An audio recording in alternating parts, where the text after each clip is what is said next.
গাড়ির আঘাতে চতুর্থ বর্ষের শিক্ষার্থী নিহত হবার ঘটনায় বিক্ষুব্ধ আশা বিশ্ববিদ্যালয়ের শিক্ষার্থীরা মঙ্গলবার অবস্থান কর্মসূচি শেষে টানা ৩ ঘণ্টা আসাদ গেট সংলগ্ন সড়ক অবরোধ করে তারা।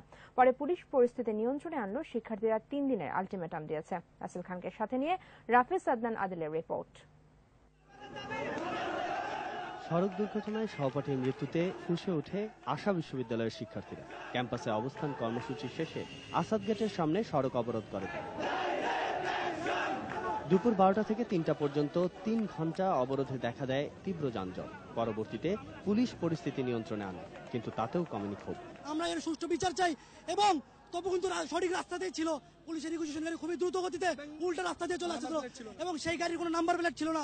তাদেরকে শাস্তির আওতায় আনবেন। ছাত্র সমাজের কাছে তাদের ক্ষমা চাইতে হবে এবং সর্বোপরি তপুর পরিবারকে এমন একটি ক্ষতিপূরণ দেওয়া হোক। এদিকে পুলিশের গাড়ির আঘাতে বিশ্ববিদ্যালয় ছাত্র নিহত হওয়ার ঘটনায় নিন্দা জানান বিশ্ববিদ্যালয়ের উপাচার্য। ড্রাইভারকে অ্যারেস্ট করা হয়েছে, গাড়ি আটক করা হয়েছে এবং মামলা দায়ের করা হয়েছে। শুধু মামলা দায়ের করলে মামলা প্রক্রিয়ার মধ্যে যারা যারা ইনভলভ হবে, যারা যারা দোষী প্রমাণিত সকলের বিরুদ্ধে ব্যবস্থা গ্রহণ করা হবে। যারা প্রকৃত দোষী তাদেরও বিচার চাই, তাদের কার্যক্রমের প্রতি ধিক্কার জানাই। ক্যামেরায় কথা না বললেও পুলিশ আশ্বস্ত করেছে শিগগিরই জড়িতদের আইনের আওতায় আনা হবে। রাফিজ আদনান আদিল, 21 টেলিভিশন, ঢাকা। বাংলাদেশ, ভারত, চীন ও মঙ্গোলিয়ার 14 গুণীজনকে অতীশ দীপঙ্কর শান্তি স্বর্ণপদক প্রদান করা হয়েছে। প্রতিবছরকে আসামি করে জাজিরা থানায় একটি মামলা দায়ের করা হয়। সময় সংবাদ, শরীয়তপুর। গতকাল সড়ক দুর্ঘটনায় বেসরকারি বিশ্ববিদ্যালয়ের এক শিক্ষার্থী নিহত হয়। সেই ঘটনার জের ধরে সকাল থেকে রাজধানীর শ্যামলীতে সড়ক অবরোধ করে বিক্ষোভ করছেন শিক্ষার্থীরা। দর্শক, এই মুহূর্তে সেখানে আছেন সহকর্মী সেলিয়া সুলতানা। সরাসরি চলে যাচ্ছি তার কাছে। সেলিয়া।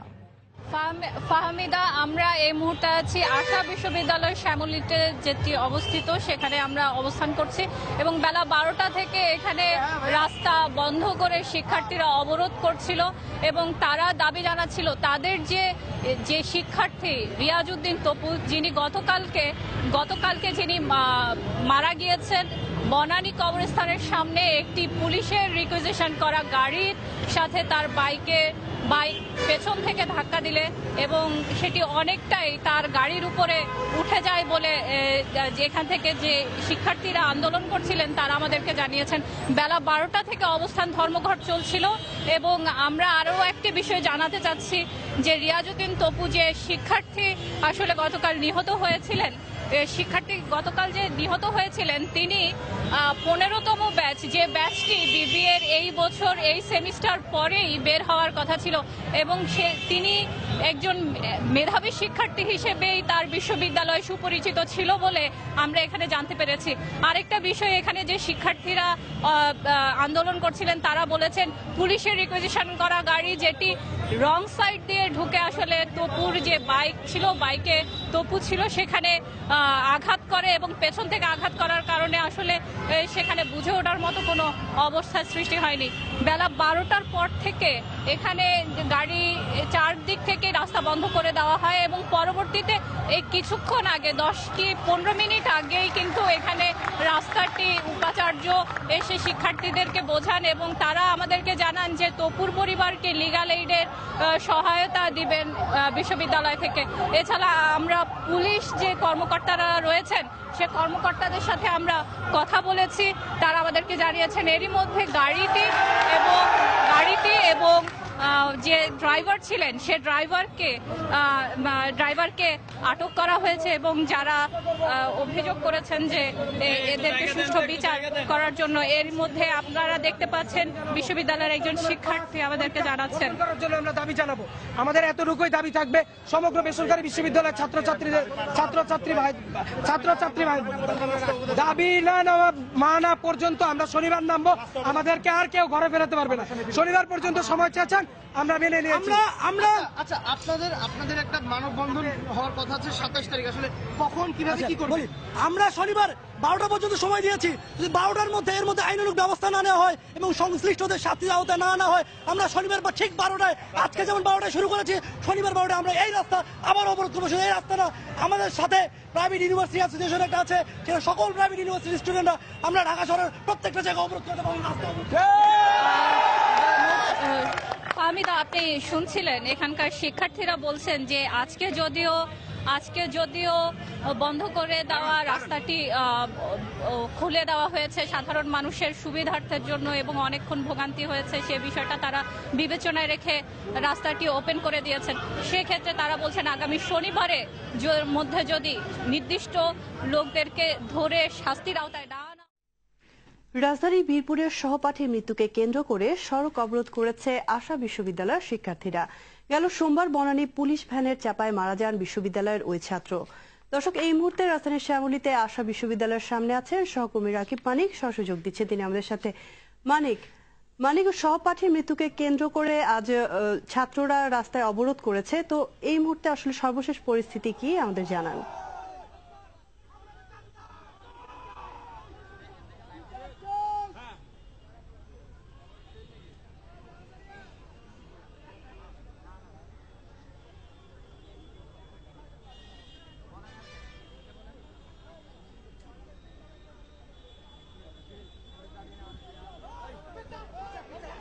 নিগার, গতকালকে আসলে বনানীতে আশা বিশ্ববিদ্যালয়ের এক ছাত্র রাস্তার উল্টা পাশ দিয়ে একটি পুলিশ ভ্যানের চাপায় পড়ে নিহত হওয়ার প্রতিবাদেই আজকে আশা বিশ্ববিদ্যালয়ের ছাত্ররা তারা সড়ক অবরোধ করেছে এবং তাদের যে বিবিএর পঞ্চম বর্ষের ছাত্র তপু সে নিহত হওয়ার ঘটনায় কোনো মামলা হয়নি, তাদের সেই হত্যাকাণ্ড ঘটানো হয়েছে সেটার দাবি নিয়ে তারা আজকে রাস্তায় অবরোধ করেছে। সেই রাস্তা অবরোধে তাদের দাবি হচ্ছে যে কেন মামলা হয়নি এবং এই হত্যাকাণ্ডের বিচারের দাবিতেই তারা আজকে রাস্তায় নেমে বিক্ষোভ করছে এবং দুপুর 1টার দিকে তারা এই শ্যামলী মহাসড়কটি তারা অবরোধ করে এবং অবরোধ করার আর পরবর্তী সময়ে এখানে একটা দীর্ঘ যানজটের সৃষ্টি হয়। আমার সামনে দেখতে পাচ্ছেন যে ছাত্ররা এখানে অবরোধ ও বিক্ষোভ মিছিল করে যাচ্ছে এবং তপুর ব্যানার নিয়ে তারা রাস্তায় নেমেছে এবং পিছনের সাইডে দেখতে পাচ্ছেন যে দীর্ঘ গাড়ির একটি জ্যাম তৈরি হয়েছে, যে এখানে সব ধরনের গাড়িগুলো আটকে আছে এবং দীর্ঘক্ষণ আটকে থাকার ফলে এদিক দিয়ে আসাদ গেট, মোহাম্মদপুর ওর শ্যামলী, দারুসালাম ওই পাশ দিয়ে আগারগা পর্যন্ত